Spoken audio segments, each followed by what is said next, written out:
Off Nights is a queer operatic extravaganza. This campy opera-style cabaret performance, mostly in drag, is oddly compelling.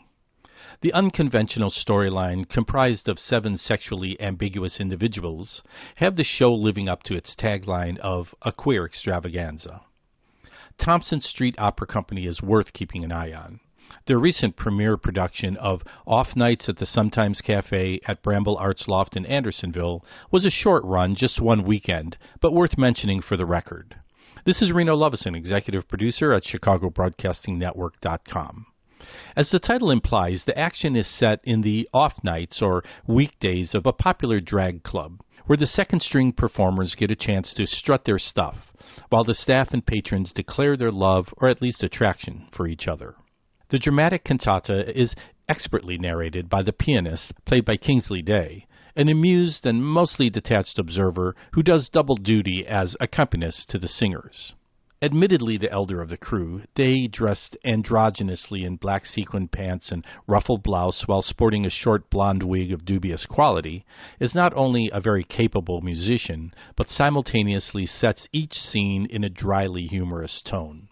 Day is the guiding presence, the glue that keeps each lash in place.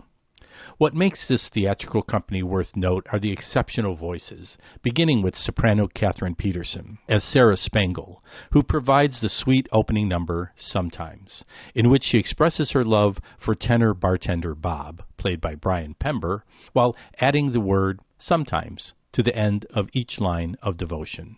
Soprano Jade Dasha provides an air of powerful mystery and true anguish, taking the mezzo voice as the clairvoyant Madame Napoo. Baritone Alexander Quakenbush as Drew offers a comic element as the young man who piques the romantic interest of nearly everyone. As a budding composer, he's responsible for such lyrics as "Since the dinosaurs were drinking beers," to indicate the length of time he's been in love. The score of Dave Walters harkens back to an earlier time, reminiscent of some 1920s and 30s musicals that were trying to be contemporary while still staying within the more formal musical structure. For a common reference, think maybe Jeanette MacDonald and Nelson Eddy. This is, of course, what gives the opera a campy tone while providing the performers with interesting bel canto vocal opportunities. This brings up the term opera as well as ballet, recently maligned by the young cinema celebrity Timothée Chalamet, who declared, "No one cares anymore about either art form." Though the statement is harsh, I do believe that both terms have the tendency to scare much of the theater-going public who might believe the language will be foreign and the music overly complex or beyond their comprehension. Well, there's no fear of that here. In fact, though not really necessary, this production utilizes projected lyrics on the black background, I believe more as a further tongue-in-cheek nod to traditional contemporary operas. This being said, not long ago the North Shore Light Opera Works changed its name to Music Theater Works, I imagine at least in part to overcome this stigma. As for ballet, this production offers the audience a few dance numbers designed by Jordan Ricks, performed by drag king Mixolydian and drag queen Delta Badhand. Though severely mismatched in height, Delta, at more than 6 feet in heels, towers over her partner by 24 inches or more.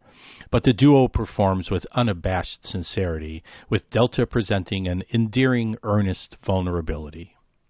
Off Nights at the Sometimes Cafe may not be everyone's cup of tea, or latte for that matter, but I found it amusing with a charm of its own. Though the musical composition was a bit chaotic and maybe atonal, the superb singers and their piano accompanists met each challenge with conviction, including the nearly cacophonous contrapuntal finale, providing the production with a truly culminating climax. Since this show was on stage at the Bramble Art Loft at 5545 North Clark Street through March 22nd, it'll be over by the time you read this. But I will simply suggest that you visit thompsonstreetopera.org to learn more about upcoming productions. As a footnote, I'll add that it was announced that this company has lost some of its funding from the National Endowment for the Arts due to the federal cutbacks made by the current administration. This arts organization, as well as many others, need your support now more than ever. Remember, if you want to brush up your own keyboard skills, consider Lakeshore Music Studio near Clark and North Avenue, providing piano lessons for all ages, including beginners or those who want to continue someplace they left off. Visit lakeshoremusicstudio.com for more information. As always, if you need marketing or video assistance for your business or organization, visit renoweb.net. And if you're looking to find the love of your life, get a hold of matchmaker Grant Edwards at anewchapterwithangela.com. By the way, if you like the content we provide, please be sure to subscribe here at our website or wherever you like listening to podcasts.